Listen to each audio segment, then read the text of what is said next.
Bien, Madame la Présidente, Monsieur le Directeur général, Messieurs les directeurs, Monsieur le rapporteur général, Madame le rapporteur spécial, chers collègues, nous procédons à l'audition pour suite à donner à l'enquête de la Cour des comptes réalisée à la demande de notre commission en application du deuxièmement de l'article 58 de la loi organique relative aux lois de finances sur le soutien de l'État à la filière automobile. Secteur à l'histoire glorieuse en France, la filière automobile est actuellement confrontée à des défis technologiques majeurs, l'électrification bien sûr, la digitalisation aussi, se traduisent par des révolutions industrielles profondes qui supposent une reconfiguration radicale de la filière. À cela s'ajoute un contexte international porteur d'incertitudes et une concurrence extra-européenne toujours plus intense. Dans le domaine des véhicules électriques, le retard technologique de l'industrie européenne par rapport à la Chine est maintenant très significatif. Déjà fragilisée, la filière automobile française pourrait voir sa pérennité menacée à terme. Par filière française, j'entends non seulement les constructeurs, mais aussi évidemment le tissu des équipementiers et des fournisseurs composé de PME qui irriguent nos territoires. C'est sur ce tissu industriel diffus et ces centaines de milliers d'emplois que pèsent les risques les plus concrets et immédiats. En parallèle, l'Europe et la France se sont fixés des objectifs ambitieux de transition du parc automobile, des motorisations thermiques vers les motorisations électriques, même si ces objectifs finalement ont fait l'objet, on le sait, de discussions intenses, voire des fois de retard dans l'exécution. On en reparlera. Cette politique est l'un des leviers qui doivent nous permettre d'atteindre nos objectifs climatiques de réduction du CO2 émis dans l'atmosphère, assortis de normes contraignantes pour les différents agents économiques concernés. Ces objectifs ont des conséquences majeures et très concrètes sur la filière.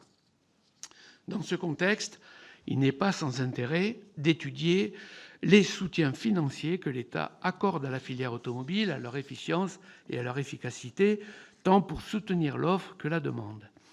Dans quelle mesure la façon dont ils sont conçus et articulés permet de concilier la poursuite de nos objectifs climatiques avec l'accompagnement de l'industrie automobile en France. Pour toutes ces raisons, sur la proposition du rapporteur spécial des crédits de la mission Écologie, Développement et Mobilité durable, notre collègue Christine Lavarde, il a semblé utile à la Commission des finances de faire le point sur les soutiens de l'État à la filière automobile. Pour aborder ces questions, nous recevons donc ce matin Madame Karine Cambi, présidente de la première chambre de la Cour, laquelle nous exposera les conclusions de cette enquête. Christine Lavarde, rapporteure spéciale, prendra ensuite la parole pour indiquer les principaux enseignements qu'elle retient de ce travail et pour exposer sa réflexion. Pour prolonger nos échanges et répondre aux observations de la Cour et du rapporteur spécial, je donnerai ensuite la parole à M. Thomas Courbe, directeur général des entreprises, Alexandre Dauzière, adjoint à la directrice du climat, de l'efficacité énergétique et de l'air au sein de la Direction générale de l'énergie et du climat, et Nicolas Lebigot, directeur des affaires environnementales, techniques et réglementaires de la plateforme de la filière automobile et des mobilités. Évidemment, je laisserai bien sûr la parole ensuite aux collègues qui le souhaitent pour vous interroger, avant de relancer un tour de table permettant à chacun d'apporter les réponses attendues. À l'issue de notre réunion, je demanderai aux membres de la Commission des finances leur accord pour publier l'enquête remise par la Cour des comptes et les recommandations formulées en complément par le rapporteur spécial. Je vous indique enfin que cette audition fait l'objet d'une captation vidéo et est retransmise sur le site Internet du Sénat. Madame la Présidente, vous avez donc la parole pour la présentation de vos travaux. Merci, Monsieur le Président. Monsieur le Président, Monsieur le rapporteur général, Madame la rapporteure spéciale, Mesdames et Messieurs les sénateurs, j'ai le plaisir de vous présenter aujourd'hui le rapport résultant d'une saisine de votre commission au titre de l'article 58.2 de la LOLF. Ces travaux, qui portent sur les soutiens de l'État à la filière automobile, ont été réalisés par l'équipe qui m'entoure: Éric Linquier, Marie-Christine Delpech-Colonna d'Istria, Laura Souti, Kitri Martin-Vidal et un data scientist, Clément Gras, avec le soutien de Maya Bakache-Beauvalet, contre-rapporteur, et je les en remercie vivement. Cette enquête, vous l'avez dit, Monsieur le Président, s'inscrit dans un contexte de mutation profonde de la filière automobile, déjà évoqué dans un rapport récent du Sénat, alors que ce secteur doit répondre à des objectifs européens et nationaux ambitieux en matière de décarbonation. Je rappellerai ainsi que le règlement de l'Union européenne de 2019 a fixé un objectif majeur, celui de la fin de la vente des véhicules émettant du CO2 dans l'UE à partir de 2035. L'enquête de la Cour vise à apprécier le niveau et les effets des soutiens publics à la filière, qu'il s'agisse des soutiens à l'offre, c'est-à-dire aux entreprises, ou à la demande, c'est-à-dire aux acheteurs de véhicules, et ce, sur la période comprise entre 2018 et 2024. En France, l'État a toujours joué un rôle actif dans le secteur automobile, qui est un secteur central pour l'emploi, le commerce extérieur et l'innovation. Jusqu'à la fin de la décennie 2010, l'action de l'État était principalement motivée par des enjeux de politique industrielle, complétés par la suite par un volet environnemental permettant de soutenir le développement du véhicule propre, puis du véhicule sans CO2. Elle s'est traduite par des mesures réglementaires au niveau européen et national, mais surtout par des soutiens massifs et continus à l'achat de véhicules propres, progressivement recentrés sur les véhicules électriques neufs acquis par les ménages, en parallèle de soutien direct à la filière industrielle elle-même. En 2013, dans ses derniers travaux sur les soutiens publics à la filière automobile, la Cour des comptes concluait que ce soutien, caractérisé par une gouvernance complexe, avait été massif, mais que pour autant l'industrie automobile française n'avait pas réussi à relever les défis auxquels elle était confrontée: concurrence asiatique, mutation vers l'électrique, changement des usages. Le constat reste globalement similaire en 2026, dans un contexte encore plus contraignant et peut-être même existentiel pour l'avenir de la filière française. En effet, je rappellerai quelques chiffres. La vente de véhicules neufs en France subit une baisse tendancielle, avec 1,6 million de véhicules vendus en 2025 contre 2,2 millions en 2019. La production de véhicules particuliers en France par les trois constructeurs Renault, Stellantis et Toyota a chuté de 59% entre 2000 et 2024, passant de 3,3 à 1,3 million de véhicules par an. La concurrence internationale toujours plus exacerbée, la Chine détenant la première place sur le marché des véhicules, des voitures particulières, avec 40,7% de la production mondiale et près des 2/3 de la production de véhicules électriques. Le solde du commerce extérieur des produits automobiles dans leur ensemble, qui ne cesse de se dégrader depuis 2004 et qui est désormais négatif de moins 22,5 milliards d'euros en 2024. Et enfin, l'emploi industriel, qui est en forte baisse depuis 2009. L'État a accompagné cette transformation profonde de l'industrie automobile, et les soutiens publics à la filière au cours de la période 2018-2025 ont représenté près de 18 milliards d'euros, dont 8,2 milliards pour le soutien à l'offre, c'est-à-dire aux entreprises, et 9,4 milliards pour le soutien à la demande, c'est-à-dire aux consommateurs. L'ampleur de ces dépenses est à mettre en regard des nombreux objectifs recherchés par l'État: atténuation des conséquences de la disparition de la filière thermique sur l'emploi et le tissu local industriel, appui à la transformation du parc automobile pour atteindre 100% de véhicules neufs électriques en 2035, incitation à développer en France les différents segments de production de véhicules électriques et soutien à l'acquisition de véhicules pour les ménages modestes. Le rapport qui vous est soumis présente d'abord l'état de la filière dans ses différentes composantes. Je rappelle que cette filière française revêt un caractère stratégique parce qu'elle est au cœur de l'activité de nombreux autres secteurs industriels, métallurgie, électronique, chimie, logiciel. Elle est portée par 2 grands acteurs historiques, Renault et Stellantis, et un 3e acteur, Toyota, qui a installé des usines en France. L'industrie automobile française occupe encore une place importante dans notre pays.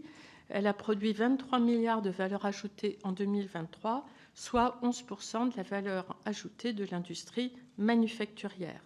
L'ensemble de la filière, qui inclut également des segments non industriels comme l'ingénierie, la recherche-développement ou les services proposés par les grands constructeurs, a généré plus de 31 milliards de valeur ajoutée en 2023, soit plus de 1% du produit intérieur brut.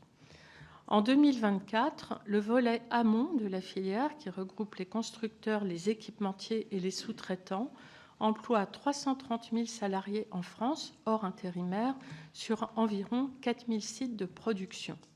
Les 3 producteurs présents emploient pour leur part 90 000 salariés. Cette forte empreinte sur le territoire est toutefois fragilisée par des fermetures de sites, l'ampleur du recours à l'activité partielle et la poursuite d'un phénomène déjà ancien de délocalisation. Le déclin de la filière est plus rapide en France que chez nos voisins européens. La France, qui était le 3e producteur mondial d'automobiles en 2000, est passée à la 9e place en 2019 et au 14e rang en 2024. Désormais, les constructeurs présents en France produisent majoritairement hors de France et font partie de groupes dont la stratégie s'est internationalisée.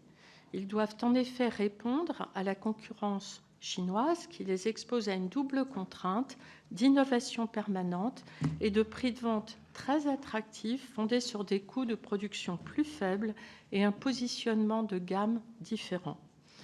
Les sous-traitants et les fournisseurs, après avoir largement délocalisé en Europe centrale pour se rapprocher des constructeurs, sont particulièrement exposés aux restructurations, entraînant des fermetures de sites et des pertes d'emplois.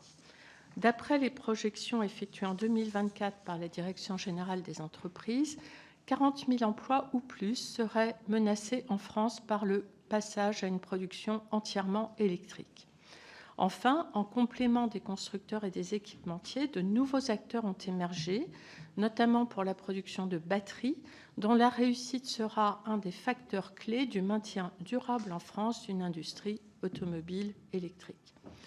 La transformation de la filière est d'autant plus complexe que le retard technologique européen sur la batterie est difficile à résorber. Les coûts de production est en effet structurellement plus élevés en Europe, en raison des problèmes notamment de disponibilité des métaux critiques et des prix élevés de l'énergie. À ces difficultés du côté de l'offre s'ajoute une demande encore faible de véhicules électriques, notamment en raison du prix élevé à l'achat, d'autant plus que les constructeurs en France se sont plutôt positionnés sur des véhicules haut de gamme. La deuxième partie du rapport met en exergue la multiplication des soutiens accordés par l'État. Le rapport met en lumière la coexistence de 2 politiques publiques. L'une vise au maintien d'activités jugées structurantes pour les territoires et l'ensemble de l'industrie française et qui sont soutenues par une vaste palette d'outils, subventions, avances remboursables, crédits. L'autre soutient la demande de véhicules électriques en subventionnant leur achat par les particuliers. Son objectif est d'atteindre des cibles de décarbonation des transports tout en recentrant progressivement l'aide sur les ménages modestes. Elle n'a que très récemment, depuis l'introduction de l'éco-score fin octobre 2023, pris en compte le contenu local des véhicules produits. Le premier constat de la Cour est celui d'une articulation insuffisante entre ces 2 grands objectifs de politique publique. Les 2 contrats stratégiques de filière, qui portaient respectivement sur les périodes 2018-2022 et 2024-2027, ne hiérarchisent pas suffisamment les priorités poursuivies et la définition de la stratégie de ce point de vue est encore insuffisante, ces objectifs étant complexes à articuler et devant justifier une plus forte coordination interministérielle. De plus, les modalités de ces aides évoluent très vite, sans grande visibilité pour les acteurs. Les mesures de soutien doivent donc être considérées comme un tout et mieux articulées entre elles, en assurant une meilleure cohérence de leurs effets sur la production de véhicules et la demande des ménages. Ceci suppose un bon alignement des administrations chargées de piloter le soutien public à la filière, la Direction générale des entreprises et la Direction générale de l'énergie et du climat. En dépit d'actions communes, la Cour estime que ce pilotage interministériel est aujourd'hui insuffisant, ce qui nuit à la cohérence de l'efficacité des dispositifs de soutien. De plus, les intérêts respectifs des constructeurs et des sous-traitants demeurent divergents en dépit des initiatives publiques de structuration de la filière. Plus de 15 ans après la mise en place de la plateforme automobile en 2008 et l'élaboration de plusieurs contrats stratégiques de filière, la filière automobile peine encore à se structurer face à ces défis communs. Ces constats et la situation économique dégradée de la filière nécessiteraient que l'État rende publique sa stratégie en faveur de la filière automobile et qu'il mette en place à cette occasion une meilleure articulation de ses interventions. C'est l'objet de la première recommandation formulée par la Cour. Aujourd'hui, la situation se caractérise également par un certain empilement des différentes formes d'aide publique, dont le montant total, je le rappelais tout à l'heure, est pourtant très significatif. Entre 2018 et 2024, les soutiens à la demande se sont élevés à 9,4 milliards d'euros, notamment via la prime à la conversion, le bonus écologique et le leasing social. Quant au soutien à l'offre, ils ont représenté 8,2 milliards d'euros sur la même période, dont plus de 5 milliards de subventions et d'avances remboursables bénéficiant directement aux entreprises, 2,2 milliards de dépenses fiscales, dont bien sûr le crédit d'impôt recherche, et près de 1 milliard d'aides à l'emploi. Compte tenu de la pluralité de ces dispositifs et de leurs coûts, 18 milliards, je le rappelle, il nous semble indispensable de pouvoir disposer d'une vision exhaustive de ces soutiens, recensant tous les programmes de soutien à l'offre et à la demande, de consolider les indicateurs de suivi et de réaliser tous les 2 ans un bilan de leur impact. C'est le sens de notre 3e recommandation. La 3e partie du rapport, enfin, souligne que malgré ces financements massifs, dont le contrôle demande à être renforcé, le déclin de la filière n'a pas été enrayé. S'agissant tout d'abord des soutiens à la demande des ménages, nous considérons qu'ils sont insuffisamment ciblés. Ils reposent d'ailleurs sur des crédits budgétaires en fort dépassement jusqu'en 2025, qui ont été depuis débudgétisés avec le recours aux certificats d'économie d'énergie. Sur la période 2018-2024, comme je le rappelais à l'instant, 9,4 milliards d'euros ont été versés, alors que l'enveloppe votée par le Parlement s'élevait à moins de 7 milliards. Il y a donc eu des dépassements importants. De plus, les dispositifs ont fortement évolué au cours de la période, avec des hésitations sur le ciblage, des phénomènes d'à-coups, reflétant des difficultés de calibrage et de choix des objectifs à poursuivre. Les aides à l'achat, telles que la prime à la conversion arrêtée en 2024, le bonus écologique et le leasing social répondent à 2 objectifs: favoriser l'émergence de la demande de véhicules électriques neufs, mais aussi permettre aux ménages modestes d'acquérir des véhicules dont le coût reste élevé. Ces aides ont partiellement atteint leurs objectifs, avec un recentrage progressif sur les ménages modestes et une part de véhicules électriques qui représente 17% des immatriculations de véhicules neufs en 2024 et 20% en 2025. Il y a donc une évolution positive. Je rappelle cependant que l'objectif pour 2025 était de 26% et que le coût budgétaire est important, puisqu'une évaluation réalisée dans le cadre du plan de relance estime par exemple que le bonus écologique a favorisé l'acquisition de 56 000 véhicules en 2021 pour un coût moyen par véhicule de 17 800 €. L'effet sur les émissions de CO2 est cependant retardé, puisque lorsque l'achat d'un véhicule neuf électrique se traduit par la vente prématurée d'un véhicule thermique, celui-ci a une valeur résiduelle sur le marché de l'occasion. En outre, ces aides ont eu des effets non souhaités sur la production, en favorisant l'importation de véhicules moins onéreux, fabriqués notamment en Asie, faute notamment d'une offre d'entrée de gamme suffisamment développée par les constructeurs français de véhicules électriques. Le bonus écologique a ainsi bénéficié à seulement 20% des voitures assemblées en France jusqu'en 2024. L'introduction fin 2023 d'un score environnemental a permis toutefois d'infléchir cette tendance. L'évaluation de cette disposition encore récente devra évidemment être évaluée. Rappelons par ailleurs que le marché de l'occasion, qui représente 75% des achats de véhicules, n'est pas concerné puisque l'abandon de la prime à la conversion en 2024 a mis fin à des soutiens au marché de l'occasion. 3/4 des achats de véhicules s'effectuent pourtant sur le marché de l'occasion, comme je le rappelais à l'instant, et cette proportion passe à 93% pour les ménages modestes des 5 premiers déciles de revenus. Aujourd'hui, dans un contexte budgétaire qui devrait inciter à plus de sélectivité, et alors que les tensions sur le pouvoir d'achat sont ravivées par la hausse des prix de l'énergie, la Cour estime qu'il convient de réserver les soutiens à la demande des ménages modestes, et c'est le sens de la recommandation numéro 4.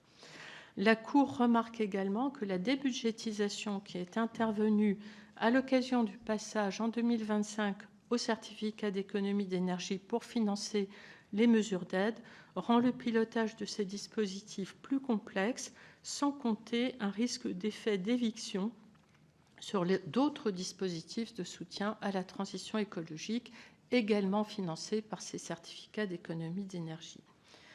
S'agissant des achats de véhicules par les entreprises, la trajectoire de verdissement du parc automobile accuse un retard dans l'atteinte des objectifs de la loi LOM. La cible de 40% de véhicules électriques en 2027 ne sera vraisemblablement pas atteinte. En 2024, 60% des immatriculations relèvent pourtant de personnes morales, faisant de ce segment de marché un levier indispensable au soutien des constructeurs, à l'électrification du parc et indirectement au dynamisme du marché de l'occasion. Il importe donc de mettre en cohérence les mesures incitatives au verdissement des flottes des entreprises avec les aides à l'acquisition par les ménages de véhicules propres, en excluant les véhicules hybrides de leur périmètre. C'est l'objet de notre 5e recommandation. Ce changement de périmètre ne pourrait intervenir qu'en 2029, compte tenu des modalités de la taxe incitative au verdissement des flottes qui repose sur une composition calculée en année N-3. En ce qui concerne maintenant les soutiens à l'offre, la Cour relève une progression significative des aides publiques depuis 2018, fréquemment octroyées à la suite d'appels à projets. Elles ont eu pour objet d'accélérer la modernisation de sites dans le cadre du plan de relance, puis d'accompagner l'électrification de la filière dans le cadre de France 2030. Les soutiens aux véhicules autonomes ont cependant été limités, de l'ordre de 200 millions d'euros. La filière automobile a également largement bénéficié des dépenses fiscales, je le rappelais tout à l'heure, 2,2 milliards jusqu'en 2022, dont 1,8 milliard au titre du crédit d'impôt recherche, et des soutiens à l'emploi pour près de 1 milliard. Les aides budgétaires n'ont cependant pas évité 3 écueils. Malgré une hausse des parts consenties sous la forme d'avances remboursables, la part des subventions reste très importante. Par ailleurs, en dehors des aides consenties à la filière batterie, l'efficacité des aides a pâti d'un ciblage insuffisant et les soutiens doivent être réservés aux investissements sur les maillons de la chaîne de valeur pour lesquels l'impact est susceptible d'être le plus fort. Et 3e écueil, la conditionnalité des aides qui a modestement commencé devrait être précisée, notamment s'agissant des subventions. Des réflexions ont été amorcées sur la possibilité de demander aux porteurs de projets la restitution de l'aide versée en cas de non-atteinte d'un certain nombre d'objectifs en matière d'emploi et d'environnement. Cette démarche devrait être approfondie et précisée. Il conviendrait donc d'actualiser la doctrine des différents types d'aides afin notamment de privilégier les avances remboursables pour financer les projets présentant un fort risque technologique, pour lequel la réussite est aléatoire et le financement par le marché inexistant. C'est l'objet de notre deuxième recommandation. Par ailleurs, les pouvoirs publics ont également souhaité favoriser l'émergence d'une industrie de la batterie. Celle-ci a bénéficié d'un soutien public massif. Ce soutien, selon le SGPI, aurait eu un effet de levier fort sur les investissements et soutenu des innovations de rupture. Cependant, la phase d'industrialisation est loin d'être achevée. Un seul des projets aidés semble aujourd'hui au démarrage de cette phase et de manière encore fragile. Il est probable que cette industrie sera durablement fragile en Europe et en France, avec le risque déjà visible de demande de soutien public supplémentaire. Au final, les dispositifs de soutien à l'offre ont eu des effets difficilement perceptibles sur la production de véhicules électriques en France. Celle-ci reste encore modeste au regard de l'ampleur du rattrapage nécessaire. 180 000 véhicules électriques et 300 000 véhicules hybrides ont été produits en 2024, alors que France 2030 fixait un objectif de production de 2 millions de véhicules électriques en 2030. On en est loin. Par ailleurs, les efforts nous semblent encore insuffisants sur le segment des véhicules connectés et autonomes, pour lequel la France, comme d'ailleurs ses homologues européens, semble avoir pris du retard.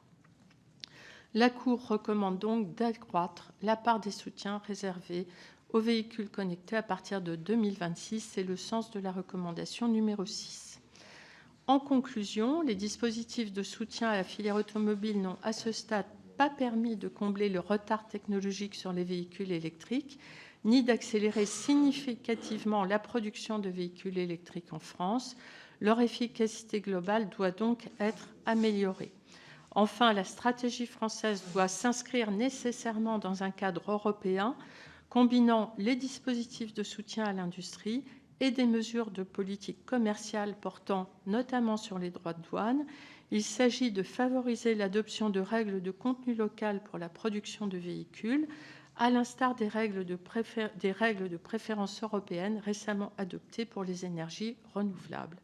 Les autorités françaises ont soutenu l'adoption de ce type de règles pour l'industrie automobile en 2025. Cette démarche doit être poursuivie en 2026 dans le cadre de la révision du règlement CAF. Voilà, j'en ai terminé, Monsieur le Président. Merci, Madame la Présidente. Je donne tout de suite la parole à Christine Lavarde pour son analyse de votre rapport et pour ses préconisations. Oui, merci Monsieur le Président. Madame la Présidente, merci au travail de l'équipe de la Cour, puisque finalement, en ayant regardé sur une période de temps un peu longue, vous portez du crédit aux remarques qui avaient pu être faites de manière ponctuelle par notre commission, de manière assez répétée. Enfin, notamment, nous avions dénoncé le fait que les dispositifs de leasing, de bonus soient mal calibrés et n'aillent pas majoritairement vers les ménages les plus modestes. Nous avions dénoncé les surconsommations au-delà des enveloppes votées par le Parlement. Et d'ailleurs, aujourd'hui, la politique de guichet a été arrêtée sur ces sujets-là. Nous avions aussi dénoncé le fait que les dispositifs de bonus aillent vers des véhicules produits en dehors des frontières européennes. Et effectivement, nous avions largement porté à la fois la mise en place de l'éco-score, qui montre aujourd'hui ses résultats et qui fait que la France, finalement, se trouve moins exposée que d'autres pays de l'Union européenne. Je pense notamment ici à l'Espagne et à l'Irlande, face au déferlement de véhicules chinois, puisqu'il faut quand même qu'on ait tous aujourd'hui en tête que la Chine, qui a été historiquement un gros producteur, se trouve aussi aujourd'hui confrontée à deux défis, la fermeture du marché américain et la diminution de sa demande intérieure.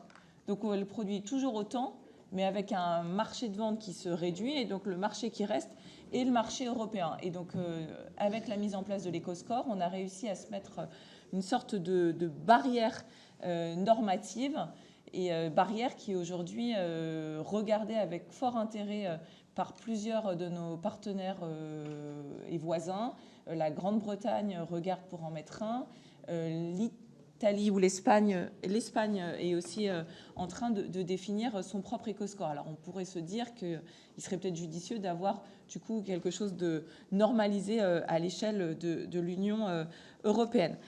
Sur la question de la transition de la filière, effectivement, la Cour fait un constat assez cruel sur la perte d'emploi et le décrochage de la filière automobile.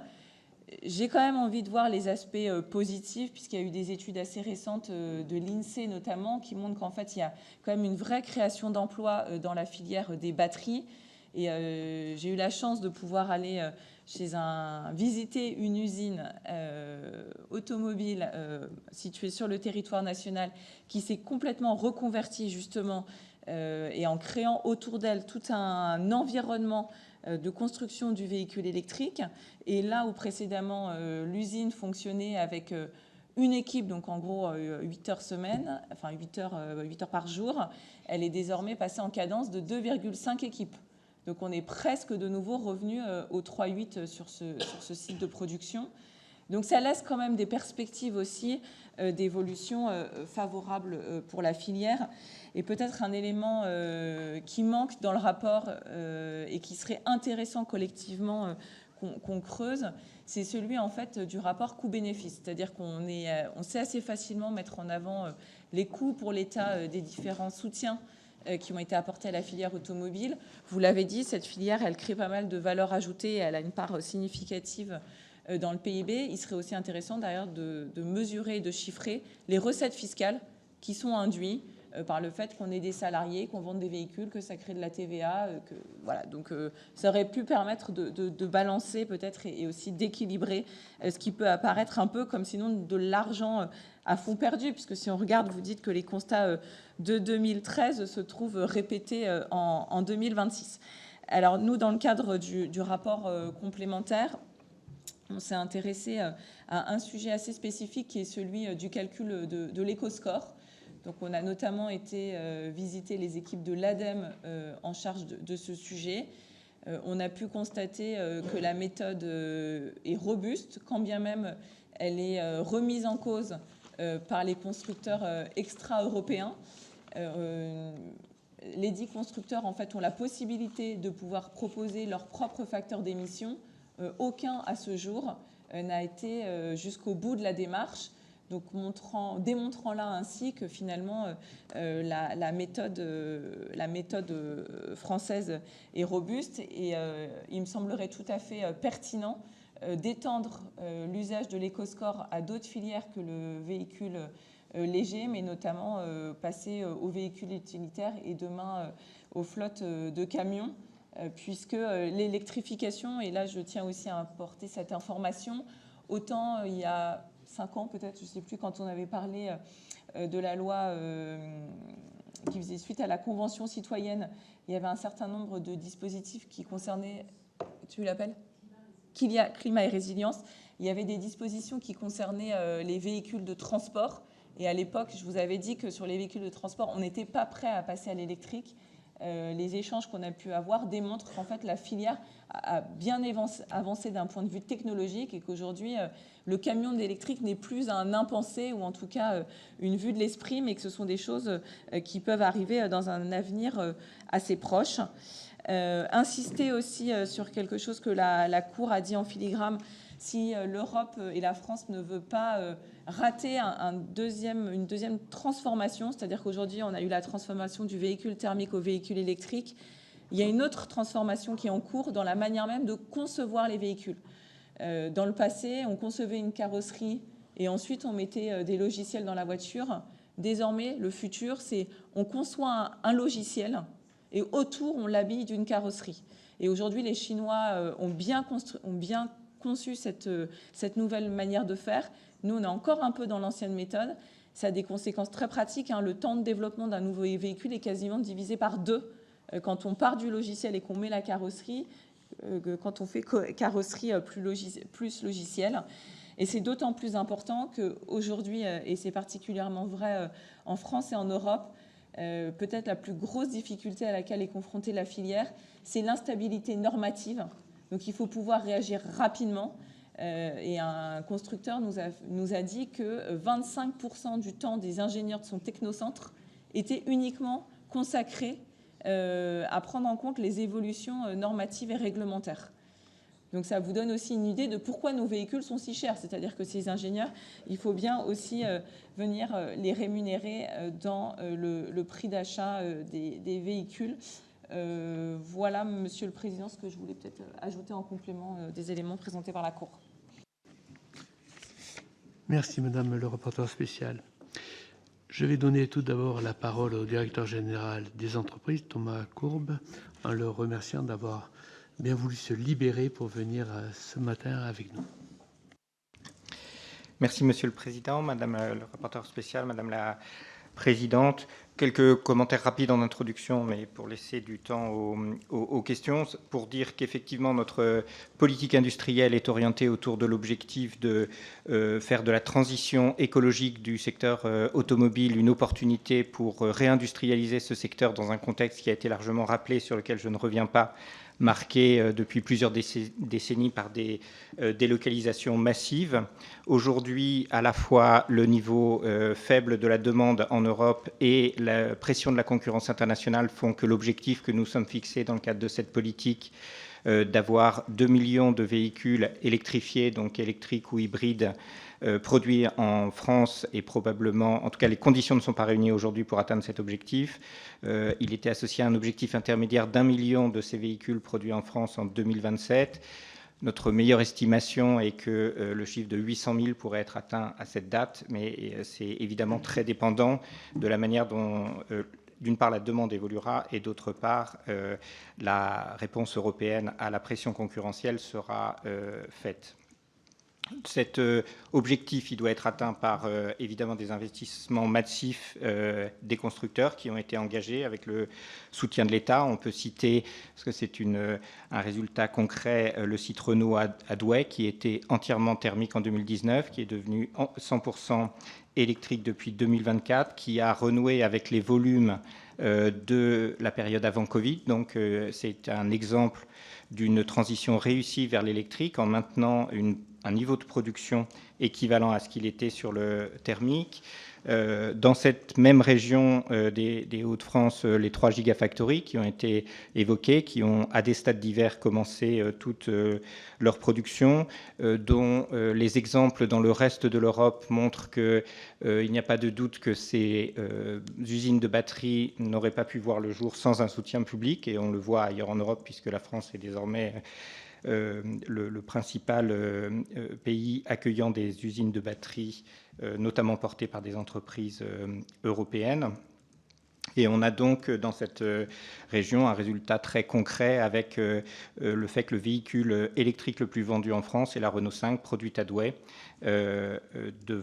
alors que dans les véhicules thermiques, les véhicules les plus vendus sont la Clio produite en Turquie et la Sandero au Maroc. Donc ça illustre aussi de manière très concrète cet objectif que nous sommes fixés de relocaliser en France la production des véhicules électriques à l'occasion de cette transition, avec par ailleurs le constat que les véhicules électriques ont en moyenne une part de produits en France supérieure aux thermiques. Donc évidemment, cette politique, elle se heurte à des enjeux, des difficultés qui ont été largement évoquées, donc une demande insuffisante et la baisse des ventes qui est très significative,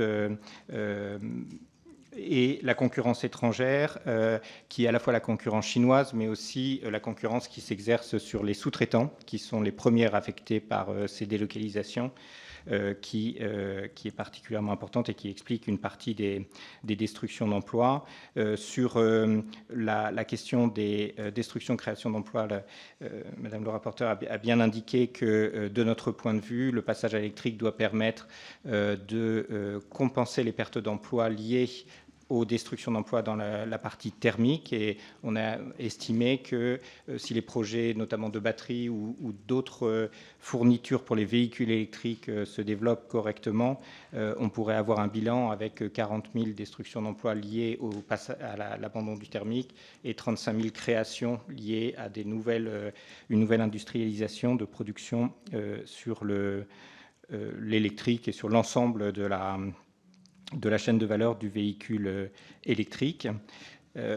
On peut noter aussi que la France n'est pas la seule à connaître les difficultés exposées par la Cour, puisque la situation est très difficile en Allemagne, et elle est d'ailleurs très difficile dans un pays qui a fait un choix moins rapide de passage à l'électrique, ce qui montre que le passage à l'électrique n'est pas la principale explication de la situation du secteur automobile européen.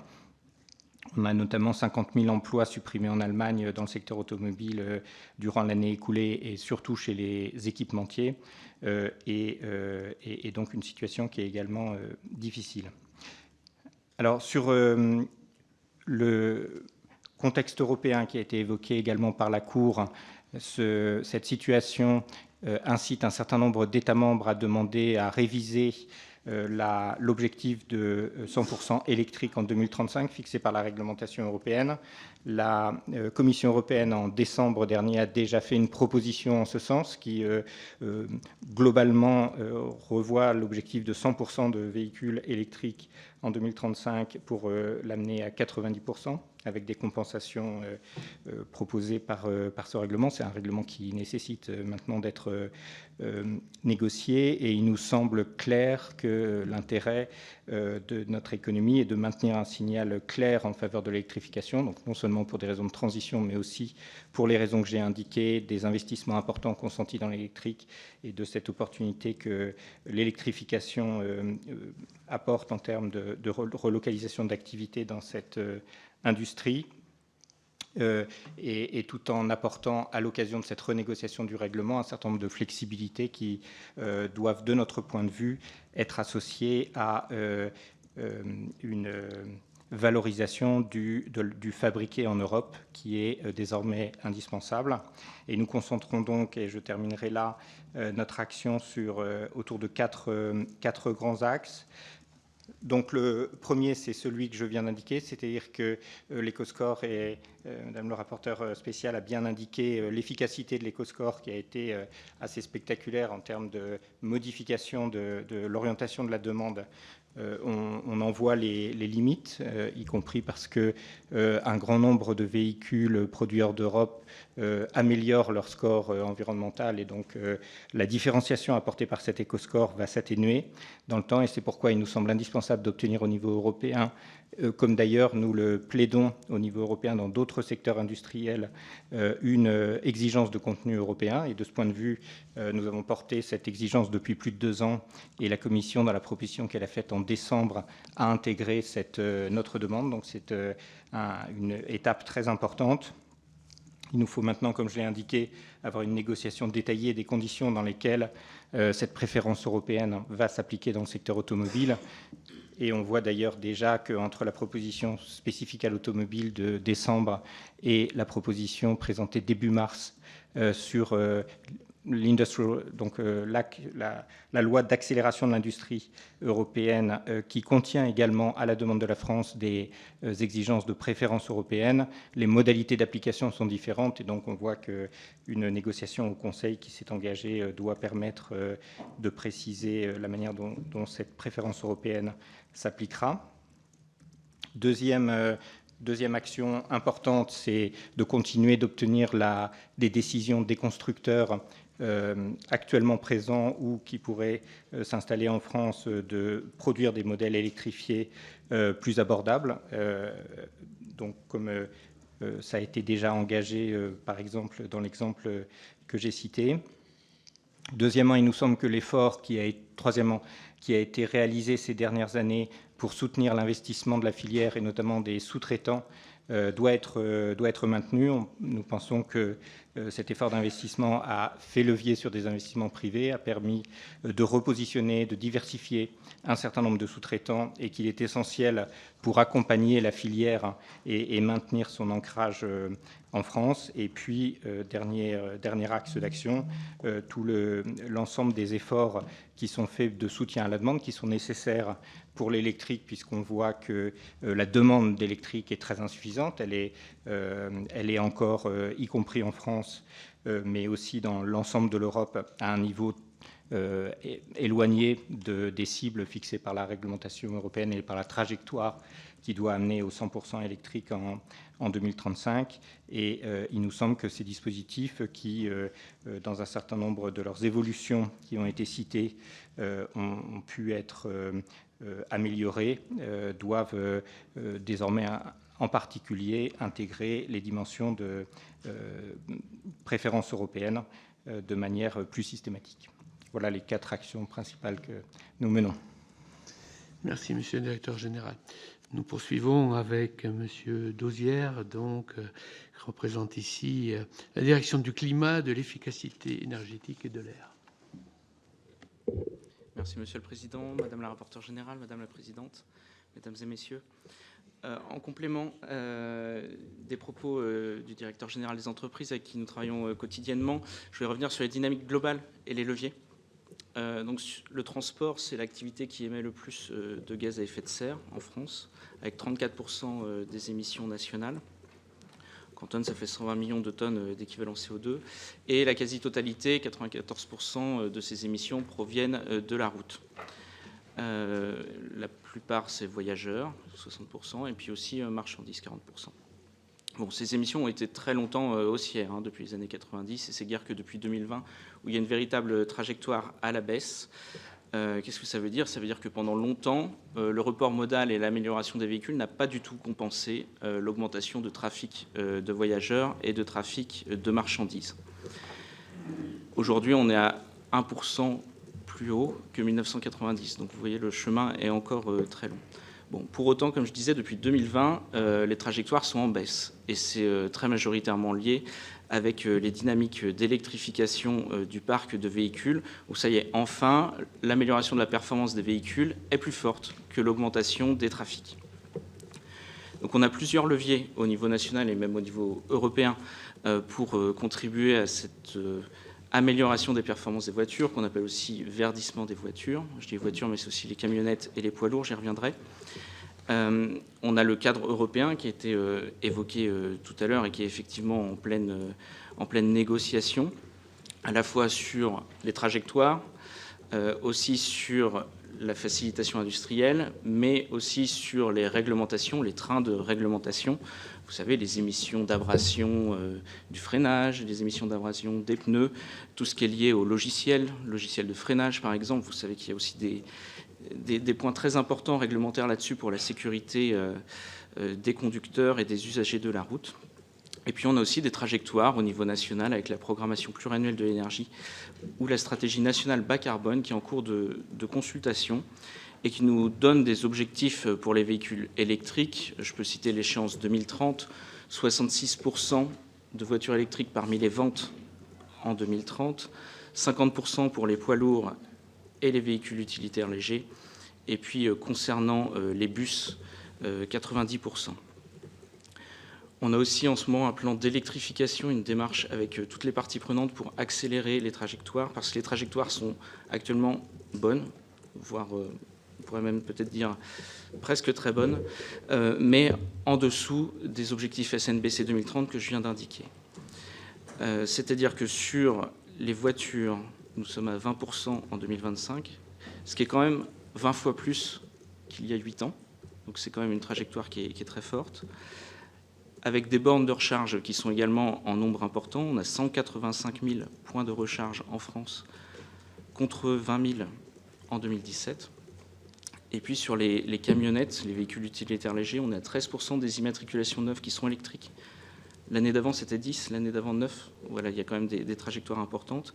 Et sur les poids lourds qui étaient inexistants il y a 5 ans, comme l'indiquait Madame la rapporteure spéciale, nous sommes maintenant à 2% de poids lourds électriques dans les ventes de poids lourds en 2025.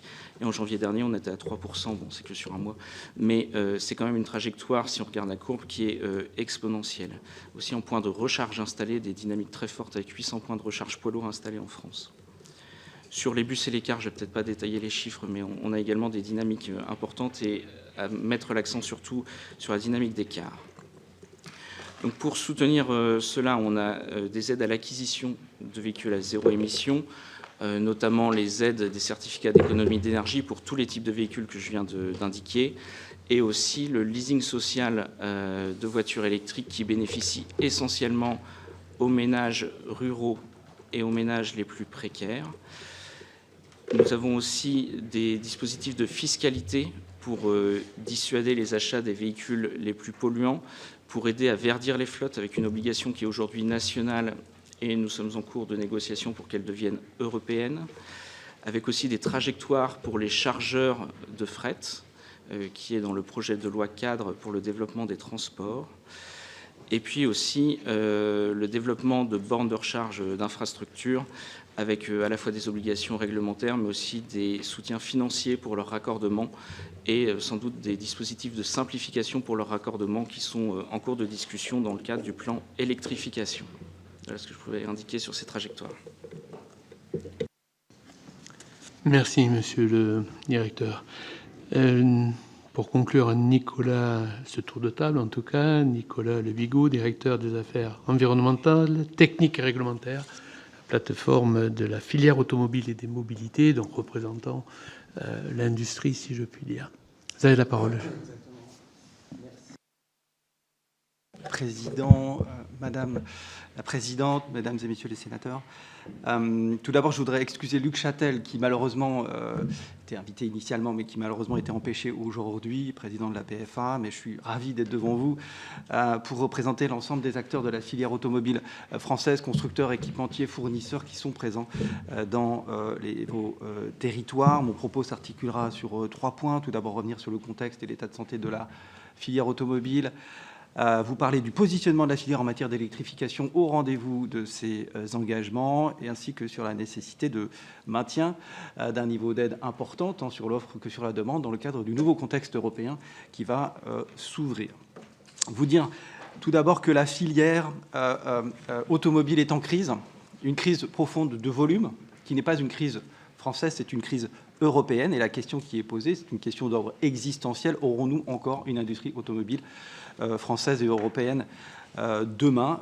Le marché européen est en recul depuis 6 ans, désormais avec 2 millions de véhicules perdus depuis 2020, et la France ne fait pas exception. Près d'un quart du marché en retrait depuis 2020, 25% de moins par rapport à l'année 2019, c'est-à-dire plus d'une année entière d'immatriculation blanche, perdue.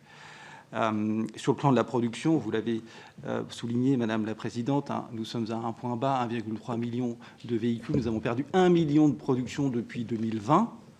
Et ce million de production perdue, c'est ce que nous avions vécu sur la période précédente de 20 ans, entre 2000 et 2020. Donc une vraie accélération de la perte de production. Et sachant que notre filière est bâtie sur une logique de volume, eh bien, les conséquences sont importantes. Cette crise de volume met l'ensemble des acteurs de la filière automobile sous tension, mais en particulier les acteurs qui sont le plus amont, les fournisseurs qui simplement disparaissent.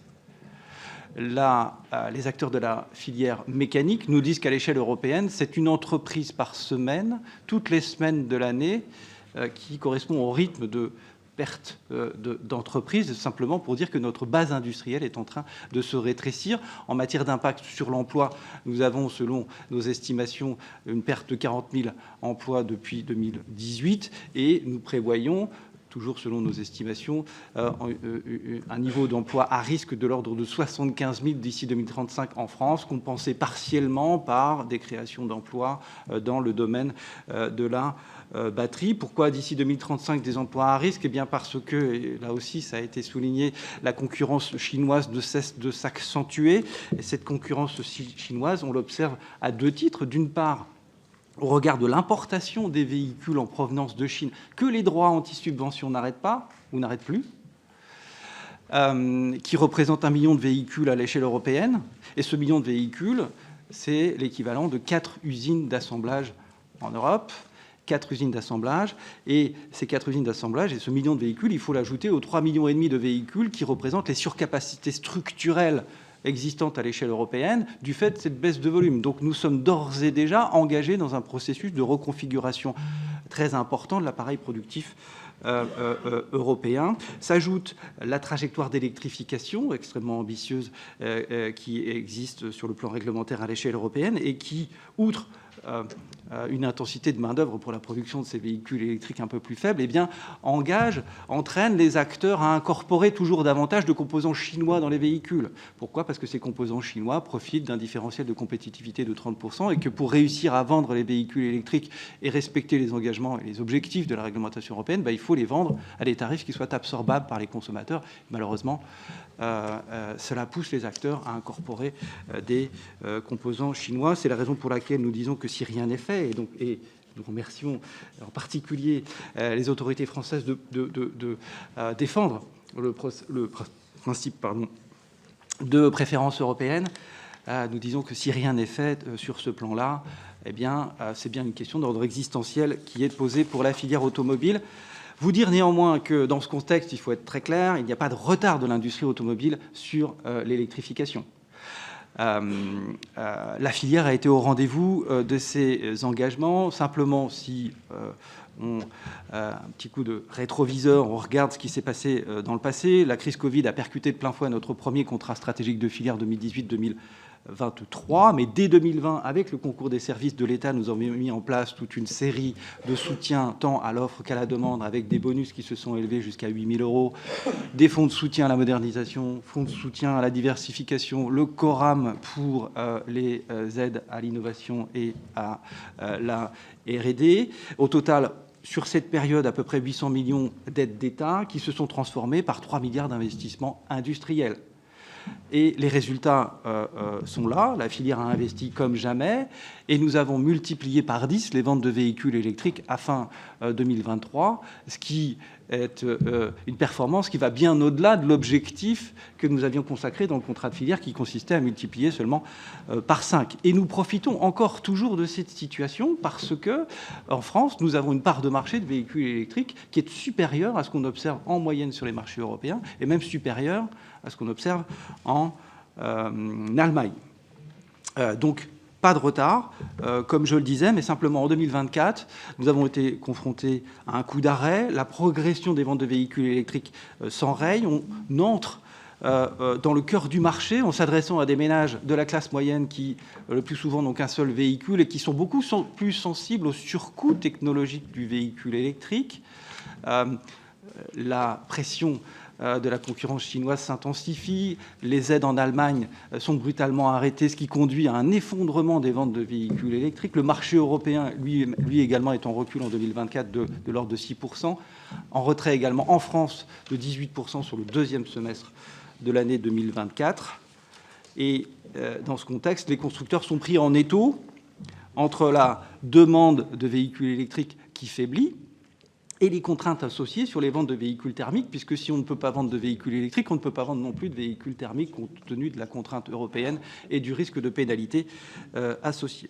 Donc vous dire qu'il n'y a pas de retard de la filière automobile française sur l'électrique, mais simplement des conditions de marché qui ne permettent plus à l'électrique de progresser autant, parce que le consommateur, tout simplement, n'est pas au rendez-vous du tout électrique, et c'est le consommateur qui, in fine, achète des véhicules, comme vous le savez. Vous dire par ailleurs que dans ce contexte, les aides à la demande sont absolument déterminantes, bien entendu conditionnées à l'éco-score pour être favorables à la production française et européenne.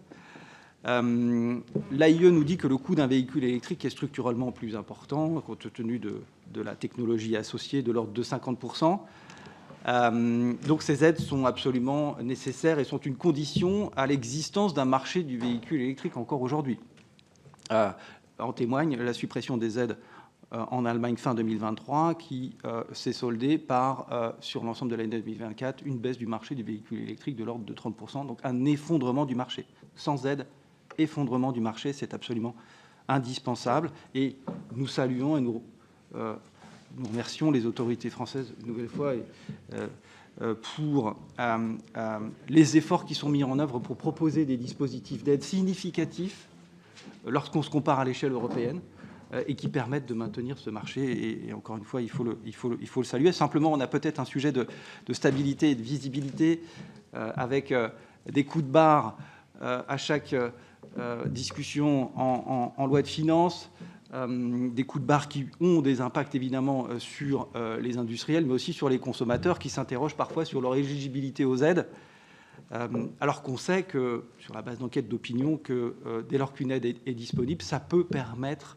de déclencher l'acte d'achat chez le consommateur. Donc, notre demande serait d'obtenir plus de visibilité, stabilité dans le temps sur ces dispositifs d'aide à la demande. Parmi les propositions que vous avez formulées, Madame la Présidente, il y a celle qui consiste à cibler les aides sur les ménages modestes. Cibler les aides exclusivement sur les ménages modestes, nous pensons que ce serait une erreur de les cibler exclusivement sur les ménages modestes, et je vais vous expliquer pourquoi. Parce que, selon nous, cela risquerait précisément de couper les ménages de la classe moyenne et les ménages de la classe modeste de l'accès aux véhicules électriques d'occasion. En voulant cibler, en réalité, on risque d'exclure. Pourquoi ? Bien, parce que, et vous l'avez dit, le marché repose majoritairement sur le véhicule d'occasion. 7 véhicules sur 8 sont des véhicules d'occasion sur le marché en France. Et le véhicule neuf, le 8e qui est acheté, il est acheté par un consommateur qui a 55 ans d'âge en moyenne, qui a une certaine capacité d'achat. Mais si ce consommateur, on ne lui permet pas d'accéder aux véhicules électriques, bien simplement, il n'y aura pas de véhicules électriques d'occasion sur le marché disponible pour les ménages de la classe modeste et moyenne. Bien entendu, on pense que les dispositifs de fiscalité sur les véhicules d'entreprise sont favorables à mettre des véhicules d'occasion sur le marché, mais il faut aussi compter sur les ménages, sur les particuliers. Et donc, nous souhaitons maintenir des aides à disponibilité pour l'ensemble des catégories de ménages, avec des aides dites universelles, parce que c'est une condition de maintien du marché du véhicule électrique. Et ce n'est pas le leasing avec 50 000 véhicules qui font le marché du véhicule électrique. Pour finir, je voudrais simplement rappeler que notre contrat stratégique de filière 2024-2027 a été fondé sur la trajectoire actuelle de la réglementation européenne et qui se décline dans notre contrat stratégique de filière par un certain nombre d'engagements, et notamment l'engagement sur les 2 millions de véhicules électrifiés d'ici 2030. Mais cette trajectoire européenne, elle est en cours d'être révisée, et c'est cette trajectoire révisée qui devra être le déterminant de la stratégie de soutien à mettre en œuvre par les autorités françaises, de soutien à l'offre et à la demande à l'avenir. Les textes qui sont en discussion, ce sont, je le disais, la réglementation sur les émissions de CO2 et un texte qui vise à introduire des mécanismes de préférence européenne et qui seront extrêmement structurants à l'avenir. L'enjeu, c'est de réaligner ambition climatique, compétitivité industrielle et réalité de marché. Ça suppose, d'une part, d'introduire des flexibilités dans la réglementation CO2. Et ces flexibilités dans la réglementation CO2, c'est concrètement ce qui va déterminer la place qu'aura le véhicule électrique, place prépondérante à l'avenir, mais aussi les autres solutions que sont le véhicule hybride rechargeable et le véhicule à prolongateur d'autonomie. Et ça suppose aussi, bien entendu, de renforcer les conditions de production en Europe par la valorisation du fabriqué en Europe, par l'intermédiaire de dispositifs de flexibilité, là aussi, dans le règlement CO2, en parallèle du renforcement de la compétitivité industrielle européenne, chère à Mario Draghi, parce que ça, c'est notre deuxième jambe, c'est de travailler d'une part sur la préférence européenne, mais aussi sur la compétitivité industrielle, pour que ça ne se traduise pas par un renchérissement massif et global des prix de la filière. Et puis pour conclure, vous dire que si nous voulons rester dans la course, ces soutiens, tant à l'offre qu'à la demande, devront être maintenus à un niveau élevé, dans un cadre stable et lisible. Je vous remercie. Merci, monsieur le directeur. Je vais donner la parole au rapporteur général, mais peut-être avant, vous dire quand même une ou deux réflexions rapides, monsieur Le Bigot notamment, puisque vous êtes allé directement, évidemment, et c'est normal, sur des réponses et des positionnements, mais deux petites choses me surprennent quand même. D'abord, sur le nombre de véhicules qui est en chute en France, fabriqués en France, est-ce qu'un des éléments n'est pas quand même le choix qui a été fait par quelques industriels très significatifs de préférer finalement la montée en gamme plutôt que finalement le volume. Et je voudrais dire que sur ce plan, j'ai des images dans la tête de chefs d'entreprise expliquant clairement la position en disant moins de volume en France, on le fait faire en Turquie, ailleurs, etc. Et on monte en gamme. Et donc, je pense qu'il y a là aussi quand même une explication très significative de la chute de la fabrication française, en tout cas de véhicules, mais je vous pose la question. Vous me le confirmerez ou l'infirmerez. Mais j'ai bien cette vision-là. Deuxième sujet, pas de retard dans l'électrique, c'est ce que vous avez dit à plusieurs reprises. C'est un peu compliqué à entendre. Je voudrais dire que l'électrique, il a démarré très tôt en France. Moi, je me souviens qu'en tant que maire, j'avais acheté les premiers véhicules électriques qui étaient proposés. C'était au siècle dernier, c'est vrai. Et je te remercie de rappeler mon âge et le tien d'ailleurs, par la même occasion, avec des véhicules de mémoire Kangoo électriques. Donc, ça avait plutôt démarré en France, ou en tout cas la France n'était pas en retard au moment du démarrage.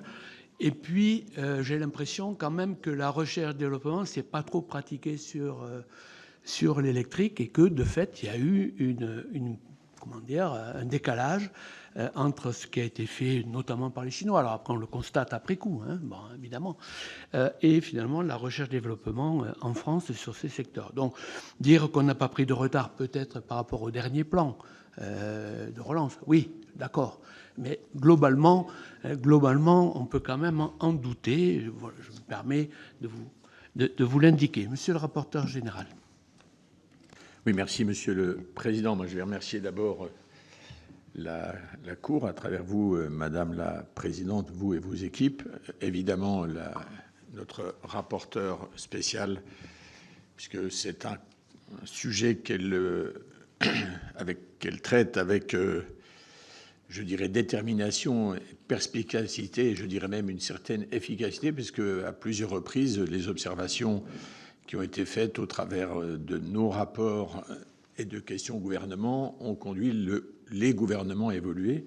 Et puis remercier évidemment les acteurs, alors la Direction générale des entreprises et la Direction de l'environnement, ainsi que Plateforme Automobile.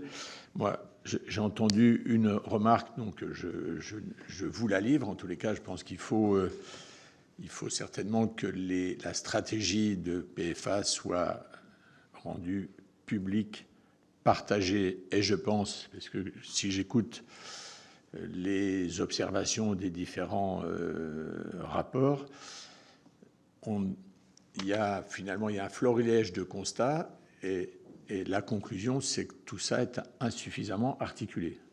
Alors, il y a deux sujets. Soit il y a trop d'intervenants, donc il faut simplifier. Plus on dit qu'on va simplifier, moins ça se produit. Soit, pour le coup, on essaie de faire des réunions collectives et où chacun amène sa pierre à l'édifice pour déterminer une stratégie, je vais l'appeler public-privé, comme ça c'est très aimable, mais qui privilégie l'efficacité.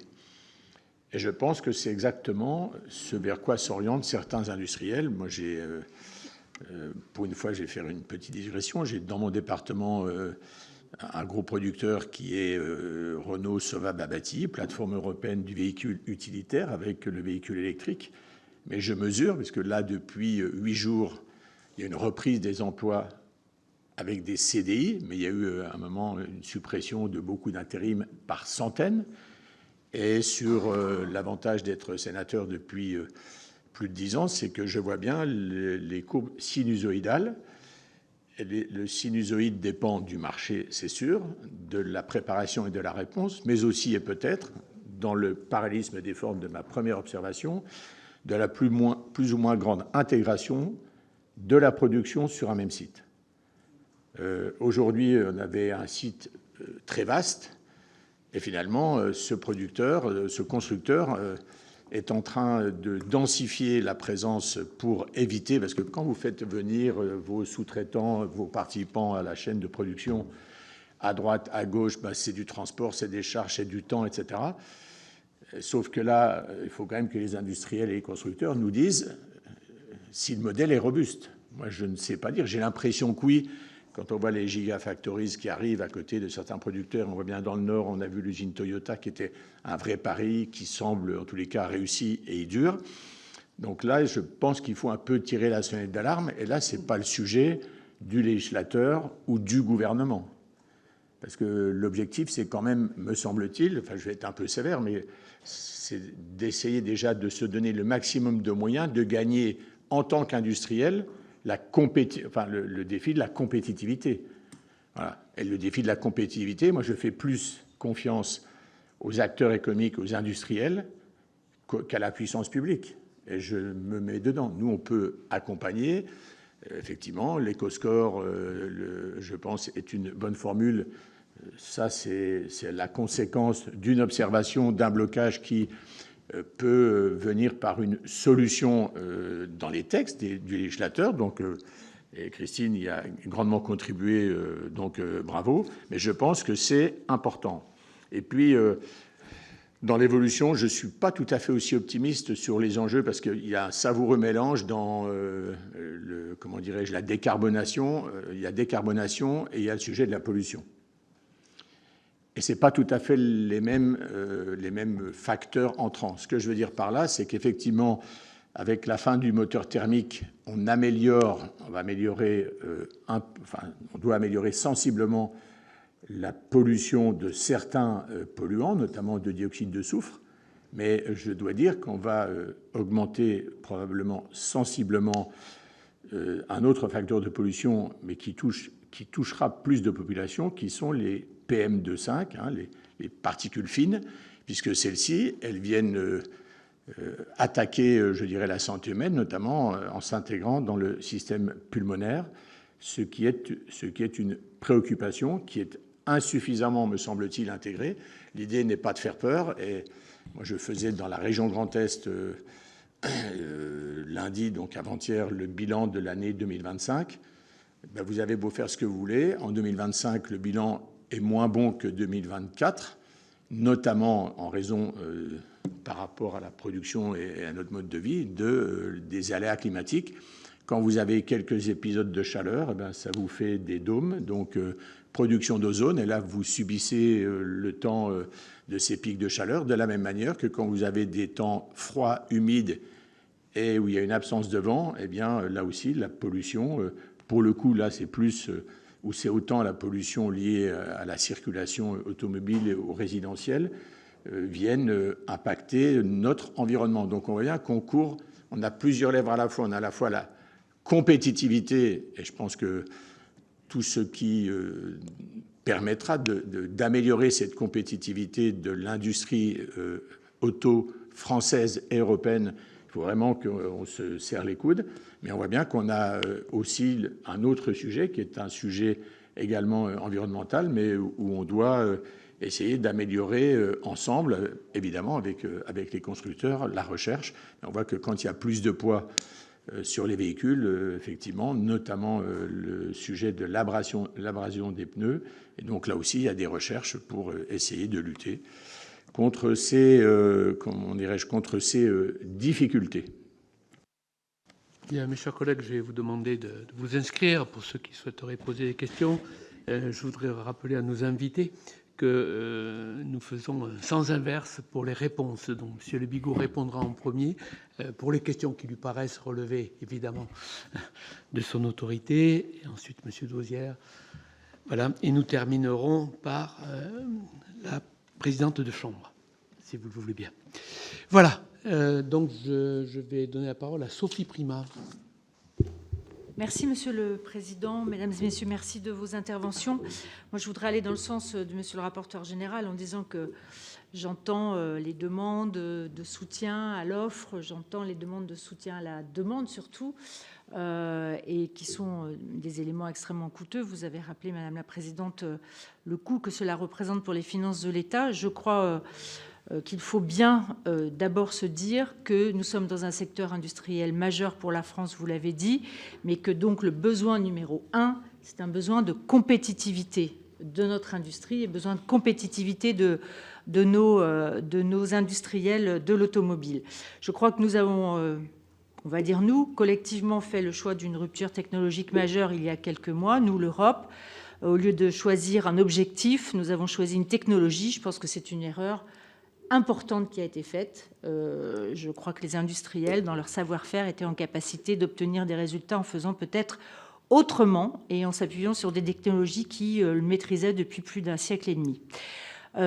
Sur le domaine de la compétitivité, je crois que notre rapporteur spécial a indiqué quelques pistes qui me semblent extrêmement importantes, notamment le poids des changements des normes permanentes. Ça, c'est un facteur de non-compétitivité absolue, puisque la moitié des ingénieurs, elle l'a parfaitement dit, passent aujourd'hui leur temps à modifier ce qu'ils ont fait pour s'adapter en permanence aux normes. Je pense qu'un moratoire sur ces normes ou à minima un temps minimum entre deux changements de normes serait une bonne chose. Je pense que le temps de l'industrie est différent du temps des producteurs de normes. Je pense aussi que des décisions comme la taxe carbone sur l'acier est un facteur de non-compétitivité de notre industrie. Et quand on prend des décisions comme celle-ci, il faut penser à ceux qui produisent de l'industrie. Évidemment, on a parlé des composantes chinoises qui sont aujourd'hui un facteur de compétitivité parce que nous ne sommes pas en capacité de produire. Et effectivement, la préférence européenne est un élément de réponse pour protéger notre industrie, mais ce n'est pas un élément de réponse sur la compétitivité. Donc il faut s'interroger sur comment on produit ces composantes pour les remplacer, pas uniquement en imposant un pourcentage dans une voiture. Alors néanmoins, je trouve que l'industrie automobile s'est beaucoup transformée, les efforts se sont beaucoup portés sur la production, avec d'abord toute une économie naissante, mais prometteuse sur l'économie circulaire, j'en sais quelque chose, dans la vallée de la Seine. On a aussi une transformation des modes de production avec des chaînes aujourd'hui sous IA, qui sont des chaînes qui améliorent la productivité de nos véhicules, mais qui ont un besoin massif de formation. Et je pense que dans les recommandations, il serait utile aussi que plutôt que de soutenir la demande, nous soutenions la formation qu'il est nécessaire de faire auprès de nos constructeurs. Évidemment, soutien massif à la R&D, et puis un soutien également, je pense, en tout cas une réflexion de nos industriels sur la transformation commerciale. On voit bien qu'on ne consomme plus de véhicules aujourd'hui comme on consommait des véhicules hier. On va de plus en plus vers la formule du leasing, même si j'ai entendu que ce n'était pas encore le maximum. Mais ma foi, ça peut quand même, pour les budgets de nos compatriotes, être une formule intéressante. Le leasing maintenant sur de l'occasion même, je vois que ça commence à se développer. Donc je pense aussi que la transformation commerciale est un élément de compétitivité. Je vais aller vite sur les derniers points, mais je pense qu'on a peu parlé, vous en avez parlé pour certains d'entre vous, mais on a peu parlé des investissements qui sont nécessaires, notamment sur l'arrivée d'électricité et sur l'intégration des frais de déploiement des réseaux de bornes électriques. Bien sûr, ça va mieux, mais ce n'est pas encore suffisant. Et quand on va passer aux flottes de véhicules lourds, là, on en est très loin, même si je crois que ça progresse, mais on est très, très loin. Là, il y a des investissements également massifs à réaliser, y compris d'ailleurs pour RTE, qui ne fait pas face qu'à ce mur d'investissement. Enfin, je redis, je ne sais pas quelle est la solution, que le soutien que nous dépensons pour la demande, avec le soutien à l'achat de véhicules électriques et ou au leasing social, est invraisemblable quand il s'agit de soutenir des véhicules chinois. Or, c'est encore le cas. Même si on fait nos meilleurs efforts, je crois que là, il faut qu'on fasse des progrès considérables. Et puis ensuite, pour l'aide à la demande, je suis d'accord qu'il faut continuer à l'avoir, mais elle ne peut pas être éternelle. On ne peut pas soutenir un secteur économique que par de la dette. Et donc, je pense qu'il faut rapidement essayer de sortir de cette aide à la demande par de la compétitivité. Merci, chers collègues. Je me demandais en vous écoutant de quelle commission vous veniez.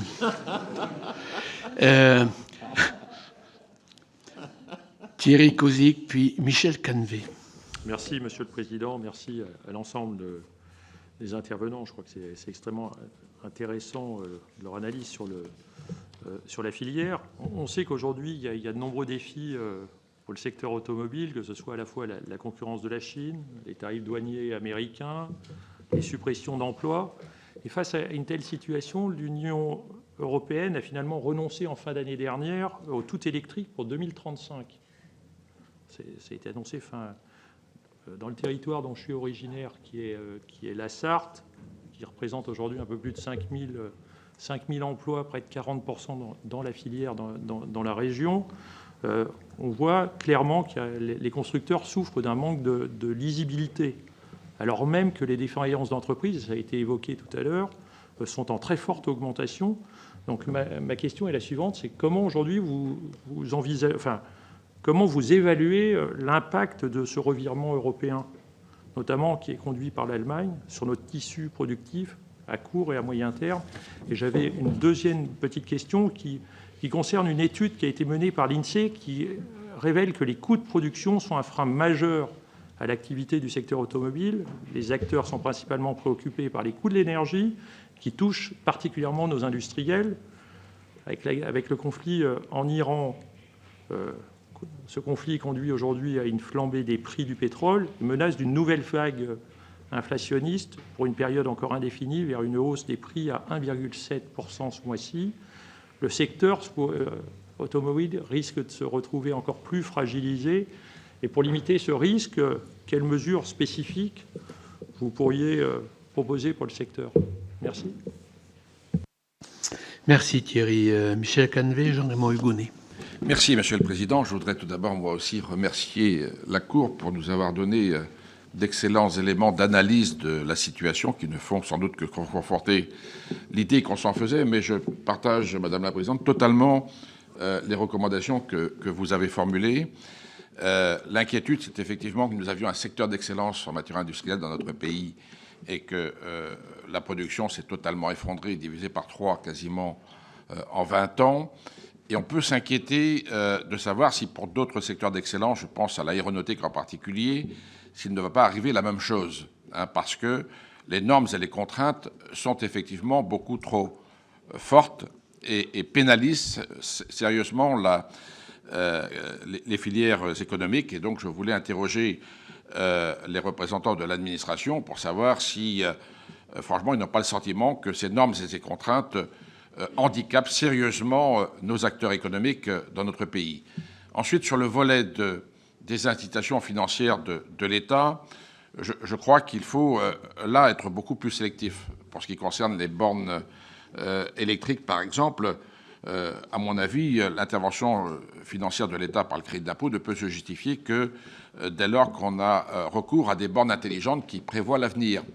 De la même façon, on sait bien que pour ce qui concerne l'incitation à l'acquisition de véhicules électriques, on n'a pas les moyens, compte tenu de la situation des finances publiques, de pouvoir tout financer. Il faut effectivement être plus sélectif sur le sujet et permettre à ceux qui en ont véritablement besoin et sans doute pas les moyens de pouvoir accéder à cela. Donc je voulais demander aux représentants de la plateforme automobile s'ils pensent que l'on peut continuer à financer de façon extrêmement massive, comme j'ai pu comprendre tout à l'heure, l'achat de véhicules compte tenu de la situation des finances publiques. Merci. Merci Michel. Jean-Raymond Hugonet, je n'ai pas d'autres inscrits, pas de regret. Jean-Raymond Hugonet. Merci Monsieur le Président. À mon tour de remercier tous les intervenants, mais je vais concentrer ma question sur le dernier d'entre eux, Monsieur Le Bigot. Je ne vous cache pas que, à l'écoute de votre propos, monsieur, j'ai trouvé quelque chose, quand on est membre de la Commission des finances, quelque chose d'assez kafkaïen, parce que c'est difficile à entendre quand on sait que les 2 mamelles de la France sont l'aide à la demande et les niches fiscales. Alors, quand on est commissaire aux finances, on attrape tout de suite quelques sueurs, puisque on sait comment tout ça termine, et notamment dans le déficit abyssal qui est le nôtre et l'endettement monstrueux. Alors, j'avoue un faible coupable pour les véhicules d'outre-Rhin, et dans le cadre du groupe d'amitié France-Allemagne, dans lequel je siège avec d'autres collègues, nous rencontrions il y a moins d'1 an l'ambassadeur d'Allemagne en France, M. Stefan Steinlein, et au détour d'une question un petit peu piquante, je lui disais, est-ce que l'objectif vertueux du 100% électrique en 2035 était quelque chose qui était toujours poursuivi en Allemagne. Il m'avait répondu avec un sourire un peu coincé qu'il reconnaissait dans cette question une taquinerie et que, bien évidemment, dans sa réponse diplomatique, on devinait que l'Allemagne allait faire bouger les choses. Donc ma question sera assez précise là. Quel est l'état de la filière, de nos relations avec nos amis allemands qui, en termes de voitures, sont les pilotes et en termes de rédaction européenne, seront les pilotes du document en préparation dont vous nous avez fait part? J'aimerais avoir un petit peu, par rapport à la profession, l'état de nos relations avec nos amis allemands dans le domaine. Merci Jean-Raymond. Et donc Raphaël Daubé. Merci Monsieur le Président, merci à tous les intervenants. Je m'interrogeais très simplement, en vous écoutant, on parle beaucoup de stratégie de filière, on parle de concurrence internationale, on dit que finalement les conditions du marché depuis 2024 ne permettent pas la vente des véhicules qui sont produits, en tout cas que le consommateur n'est pas réellement au rendez-vous, mais on n'a jamais parlé justement des produits et des cibles. Et est-ce que cette stratégie de filière, eh bien, je me pose la question, en adéquation avec les usages de ces véhicules, étant entendu que on a des évolutions sociologiques très fortes dans les mobilités et dans les territoires, avec des disparités d'usage. Je ne suis pas du tout sûr qu'une citadine, un véhicule une petite citadine ait besoin des mêmes atouts qu'un véhicule électrique ou électrifié qui serait destiné au monde rural, où on va rechercher au contraire moins de connectivité et par contre un coût à l'achat plus faible. Est-ce qu'on est certain que nos études de marché, celles de notre industrie européenne et française, répondent bien en fait à ces évolutions sociologiques et aux besoins que nous attendons, ou est-ce qu'en tout cas, en interrogeant cette adéquation, eh bien, on n'aurait pas quelques marges de manœuvre pour améliorer cette rencontre entre le consommateur et le marché? Merci Raphaël. J'ai une dernière question concernant les propos du directeur général des entreprises concernant la réponse européenne.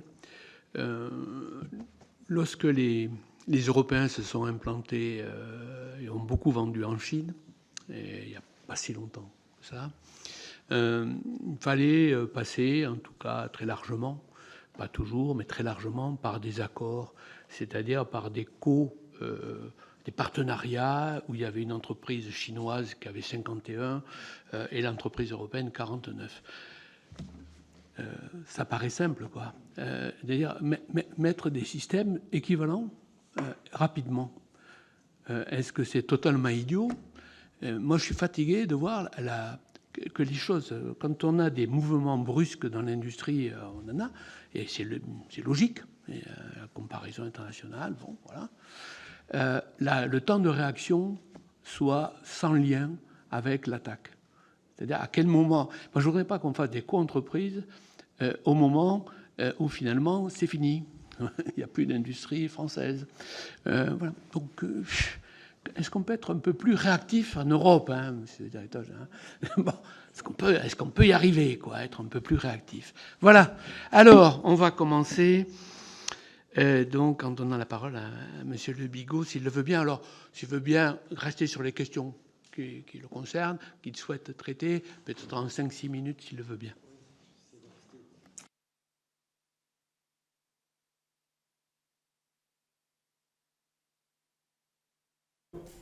M'interroger sur le sujet de la montée en gamme et le défi de la compétitivité en général. Simplement, sur cette question, je voudrais là aussi faire un bref retour en arrière. À l'issue de la crise Covid, choc d'offres, choc de demande, et effectivement, compte tenu de nos difficultés d'approvisionnement, les constructeurs ont plutôt tendance à affecter les pièces disponibles sur des véhicules plutôt haut de gamme, de segment supérieur, pour simplement subsister dans ces nouvelles conditions. Par la suite, il n'y a pas eu de volonté manifeste des constructeurs automobiles de se reporter sur le segment supérieur et de déserter les véhicules de segment de segment B ou des segments inférieurs. Simplement, là aussi, les conditions de marché, la structure de coût de production en France de ces véhicules est ce qu'elle est, et qu'en intra-européen, il y a des différences qui font qu'effectivement, alors en intra-européen ou très proche de l'Europe, en Turquie, mais même au Maroc, en Tchéquie, effectivement, compte tenu de la concurrence importante sur ces véhicules-là, eh bien, voilà, simplement la rationalité économique pousse les acteurs à aller produire des véhicules sur lesquels ils font peu de marge dans des pays où c'est plus favorable. Et donc, effectivement, en France, on a, compte tenu des structures de coûts de production français, un ciblage de la production sur des véhicules de segment supérieur. Pardon. Par ailleurs, donc, cette montée en gamme, elle est...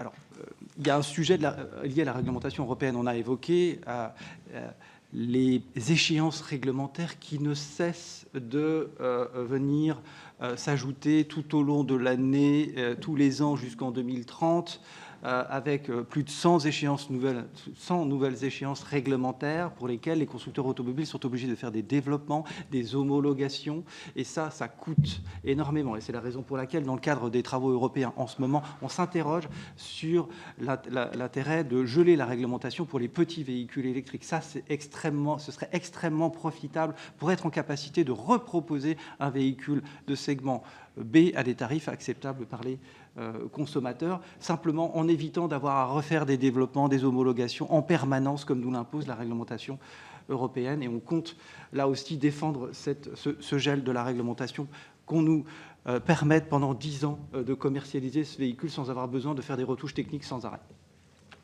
Sur le sujet de l'amélioration de la qualité de l'air, monsieur le rapporteur général, vous avez parfaitement raison. Alors l'électrique quand même est une vraie solution, puisque au moins au pot d'échappement, il n'y a plus d'émissions.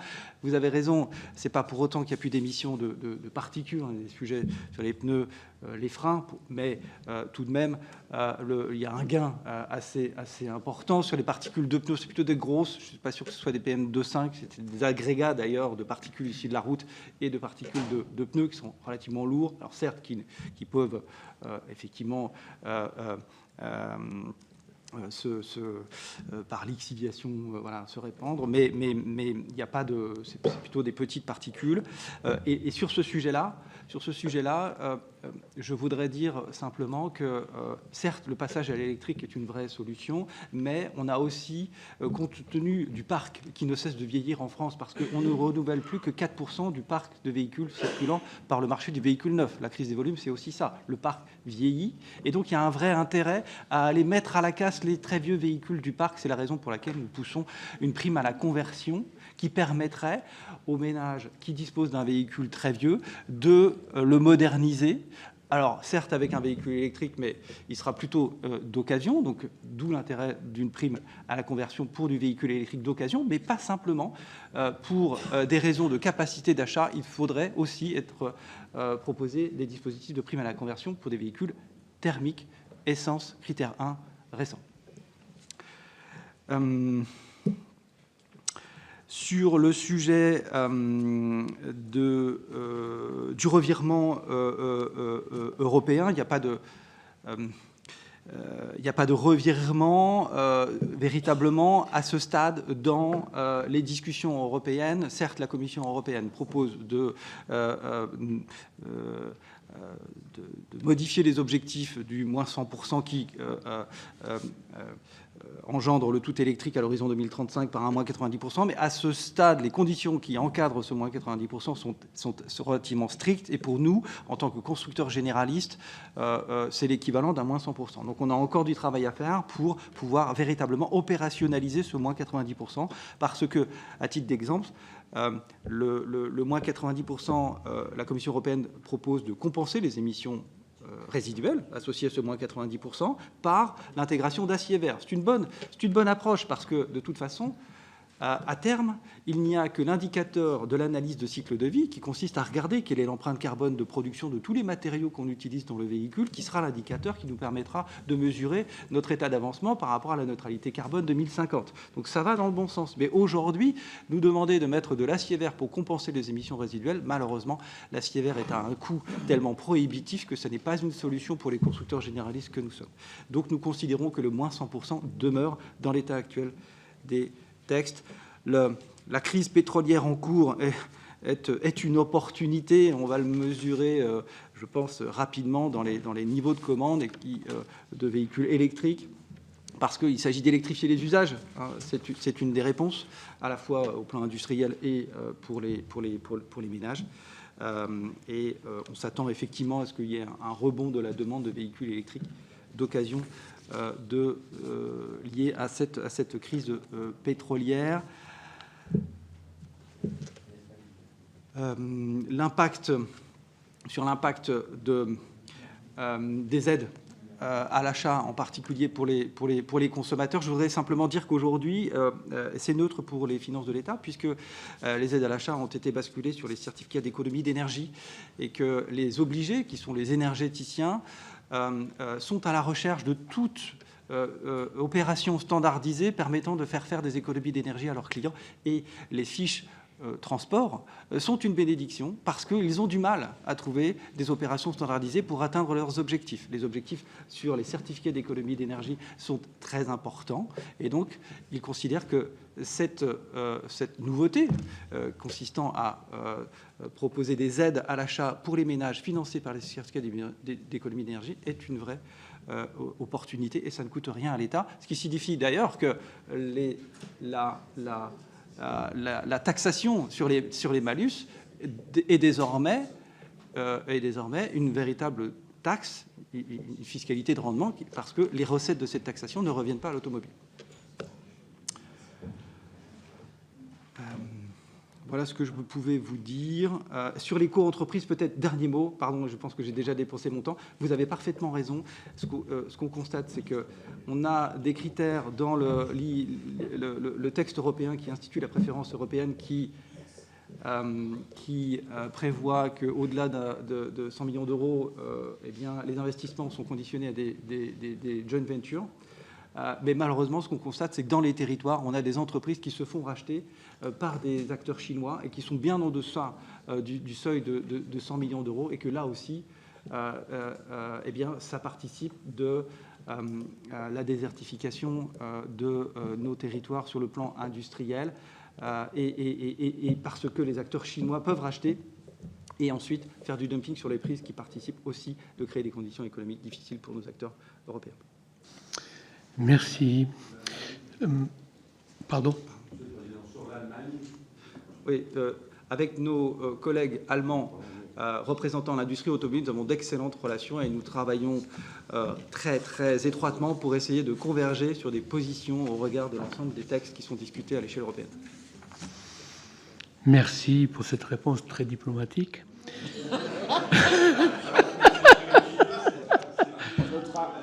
Non. Bien, monsieur le directeur d'Auzière. Merci. Je voulais démarrer par répondre sur la question des usages, parce que c'est la condition sine qua non pour que ces véhicules soient sur la route. On le voit très bien, la différence entre les bus et les cars, ça se ressemble beaucoup, mais les bus, on a 44% d'électrifiés, les cars, on est à 1%. Voilà, parce que l'usage n'est pas du tout le même. En bus, c'est très simple, alors que pour les cars, c'est pas tout le même. Bon, c'est une évidence, mais c'est quelque chose qui évolue beaucoup sur les poids lourds. On a des démonstrations de tournées quotidiennes de 500, 600 km sur la journée avec du poids lourd électrique et un déploiement de bornes de recharge. Voilà, on a des sujets de démonstration importants. Alors, il y a l'usage, enfin les besoins réels des gens et puis les besoins qu'ils s'imaginent. Et c'est là où la puissance publique essaye d'agir. Si on prend un exemple, c'est sur le verdissement des flottes automobiles. Avant qu'il y ait une obligation et une taxe annuelle incitative sur le verdissement des flottes, les flottes automobiles étaient moins électrifiées pour les grandes entreprises que pour les petites entreprises ou les particuliers. Il y avait 4 points de moins, enfin 30% de moins. Et le jour où il y a eu l'obligation, finalement, tout est arrivé au même volume d'électrification et le besoin est sans doute guère différent pour une grande entreprise qui a plus de 100 flottes que pour une entreprise qui a 100 véhicules que pour une entreprise qui a 80 véhicules. Donc voilà, il y a aussi le besoin qui s'imagine, et c'est aussi quelque chose sur lequel travaille l'État, mais aussi sans doute les collectivités territoriales, les entreprises, sur l'exemplarité de leurs dirigeants, de leur flotte aussi, sur le besoin réel. Une autre illustration du besoin, c'est sur le leasing social. Je voulais quand même y revenir, même si c'est 50 000 véhicules par an, à comparer aux 330 000, ce qui n'est pas non plus ridicule, mais c'est un dispositif qui en 3 mois a été écoulé quand même. Donc ça veut dire qu'il y a eu une forte appétence quand même des ménages pour ce dispositif. Bon, pour rappeler, il y a des critères de revenus, c'est limité aussi aux personnes actives, avec un certain kilométrage entre le lieu de domicile et le lieu de travail, et c'est aussi un dispositif qui est associé à une garantie pour des loyers impayés et des frais de remise en état. Et on a 45% des bénéficiaires qui appartiennent aux 3 premiers déciles de revenus fiscal de référence par part, ce qui est en augmentation par rapport à l'année précédente. Et puis 55%, quand même, je le redis, qui sont domiciliés en territoire rural, alors qu'on a sans doute de temps en temps l'idée que le besoin rural est très différent, en écart assez fort avec le véhicule électrique, mais du coup, là, on a quand même la preuve qu'il y a une appétence pour le véhicule électrique qui, de fait, est quand même assez bien adapté pour le milieu rural en fonction des usages et des kilométrages, avec une recharge parfois quotidienne.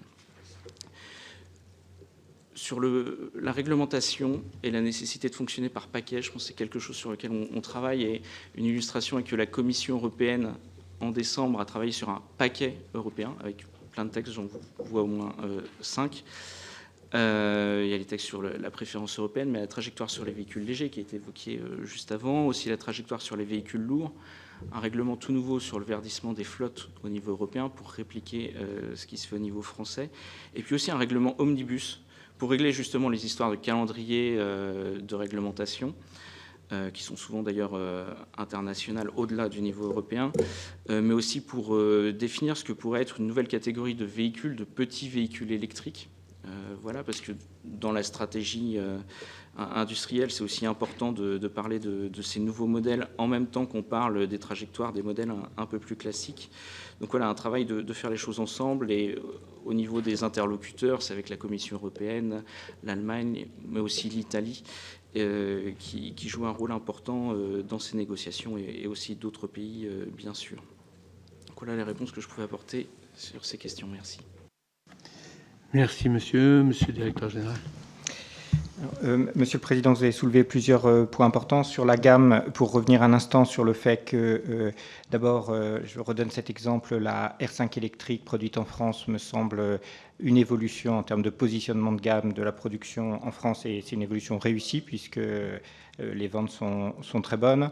On voit qu'un certain nombre de constructeurs européens font un mouvement inverse de ce qui s'est produit ces dernières années, c'est-à-dire que la plupart des constructeurs européens avaient décidé de produire hors d'Union européenne les véhicules d'entrée de gamme, et certains recommencent à les assembler en Europe, mais avec une très forte composition de composants chinois pour baisser les coûts. Donc c'est une partie de mouvement, mais qui ne répond pas complètement à nos objectifs de relocalisation d'activités en France. Et je voudrais simplement souligner, effectivement, comme ça a été fait par Alexandre Dosière, que nous espérons que cette catégorie de véhicules légers, dite M1E, proposée dans la réglementation européenne, permettra de rendre plus facile la production en Europe de véhicules d'entrée de gamme. L'une des difficultés est que l'augmentation du coût, à peu près la moitié de l'augmentation des 24% d'augmentation des prix des automobiles, est liée à l'augmentation réglementaire, des exigences réglementaires, et une partie importante de ces exigences réglementaires sont liées à la sécurité. Et donc il n'est pas évident de réduire les objectifs, y compris pour une catégorie de véhicules, sur ces obligations. Sur la question, vous avez soulevé la question de l'articulation, donc on tient avec la DGEC et d'autres directions une réunion par semaine à la fois de pilotage et de réflexion sur l'évolution des dispositifs de soutien à la demande. Ces dispositifs ont effectivement évolué sensiblement ces dernières années.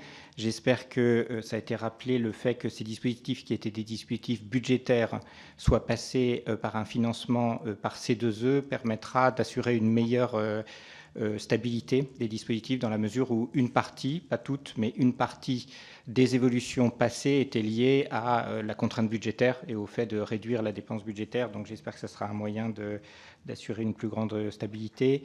Et Monsieur le Président, pour terminer, vous avez cité cet exemple des pratiques en Chine sur les investissements, et c'est quelque chose que la France a obtenu de l'Union européenne, puisque nous avons demandé depuis un an à introduire dans la réglementation européenne des dispositions comparables, et ça a été fait dans la proposition de la Commission début mars de ce qu'elle appelle l'Industrial Accelerator Act, dans laquelle des dispositions sont prévues dans les secteurs stratégiques pour imposer aux investisseurs hors Union européenne des engagements sur la valeur ajoutée, mais aussi potentiellement sur la propriété intellectuelle. Et donc il faut évidemment négocier ce texte pour le rendre pleinement efficace, mais on a obtenu une proposition de principe qui nous semble très utile, et nous partageons tout à fait l'idée qu'il faut appliquer en Europe ce qui a été appliqué par d'autres sur leur territoire.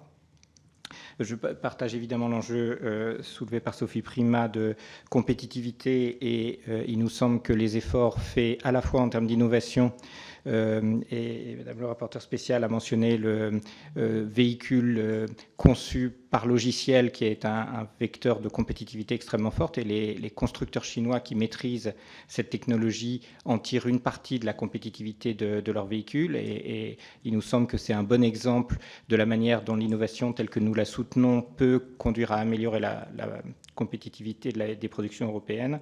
C'est également le cas d'une partie importante des investissements, du soutien à l'investissement que nous avons mené ces dernières années auprès des sous-traitants. Une partie importante de ces soutiens était liée à l'amélioration de la compétitivité de leur production pour rester listés par les constructeurs. Donc nous partageons tout à fait cet enjeu, et ça a orienté une partie de notre action. Sur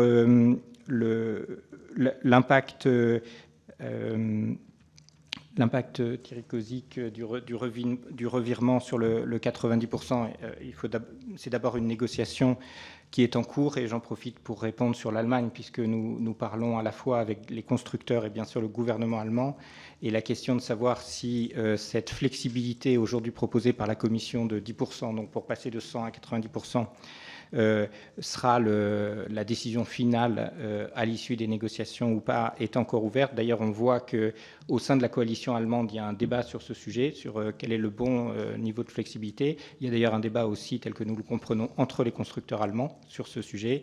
Et donc c'est une négociation qui reste ouverte au niveau européen. Ce qui est clair, c'est que la position française, telle que je l'ai exprimée tout à l'heure, c'est que nous avons un intérêt en termes de transition écologique, mais aussi en termes industriels, à maintenir un signal très fort sur l'électrique. Et donc, la flexibilité, en particulier la flexibilité associée à de la préférence européenne, dans le principe, nous semble être une option qui peut être discutée, mais elle doit être limitée en ampleur pour maintenir ce signal très fort sur l'électrification. Et j'ai essayé d'indiquer tout à l'heure à quel point cette électrification, compte tenu des investissements réalisés, pouvait être un outil de réindustrialisation important.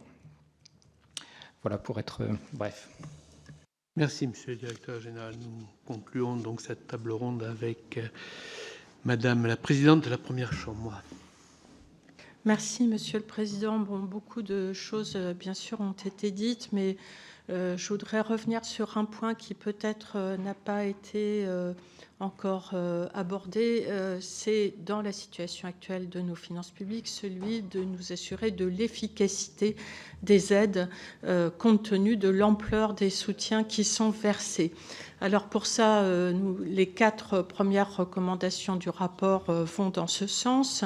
Je les rappelle rapidement. Il faut avoir au niveau de l'État une stratégie qui soit publique et qui permette d'articuler clairement les différents objectifs de façon à assurer une certaine visibilité pour les acteurs. Il faut évaluer l'efficacité des aides. Aujourd'hui, c'est très peu fait et il faudrait pour cela disposer d'indicateurs consolidés. Il faut mieux cibler les aides. Ça concerne d'ailleurs aussi bien les aides à l'offre dont on a constaté une certaine dispersion avec des montants parfois faibles, mais aussi bien sûr le soutien à la demande. Je rappelle à ce propos que le bonus écologique profite quand même aujourd'hui à 43% à des ménages du 6e décile et des déciles suivants, donc des ménages aisés. Nous considérons qu'il est nécessaire de le réserver aux ménages modestes. Et je voudrais rappeler à ce sujet que les véhicules d'occasion qui sont sur le marché proviennent très majoritairement de flottes d'entreprises qui, elles, ne sont pas subventionnées. Il faut aussi avoir une doctrine d'emploi des différents types d'aides qui soit plus claire et plus soucieuse de la gestion des deniers publics, objectif que bien sûr nous partageons, notamment en ayant plus souvent, dans les cas où c'est possible, des avances remboursables. Ça veut dire revoir la doctrine d'utilisation de ces types d'aides. Il faut enfin, vous l'avez dit, stabiliser les normes, si on peut, mais surtout peut-être donner plus de lisibilité, notamment par exemple aux entreprises sur les appels à projets qui sont très nombreux, complexes, dont les délais d'obtention des aides peuvent être très longs. Je voudrais enfin rappeler à propos des certificats d'économie d'énergie que la Cour a produit très récemment un rapport sur le sujet qui rappelle quand même que, in fine, leur coût pèse sur les consommateurs, qu'il y a des risques de fraude majorés et qu'il y a une perte en ligne d'environ 30% qui est liée aux frais de gestion et aux taxes qui s'appliquent. Donc, c'est quand même pas la panacée, même si ça permet de débudgétiser. Voilà simplement la conclusion que je voulais tirer. Merci Madame la Présidente. Mes chers collègues, je vais vous demander de nous autoriser à publier cette enquête remise par la Cour des comptes et les recommandations formulées en complément par le rapporteur spécial. Il n'y a pas de difficulté. Je vous remercie. Madame la Présidente, merci pour votre venue avec l'ensemble de vos collègues et merci à eux pour leur travail. Et puis merci à nos invités pour vos réponses à ce sujet qui a tout de même... comment dire, on a des raisons de s'inquiéter, même si on a aussi des espoirs, comme l'a indiqué la rapporteure spéciale. Merci beaucoup. Bonne journée.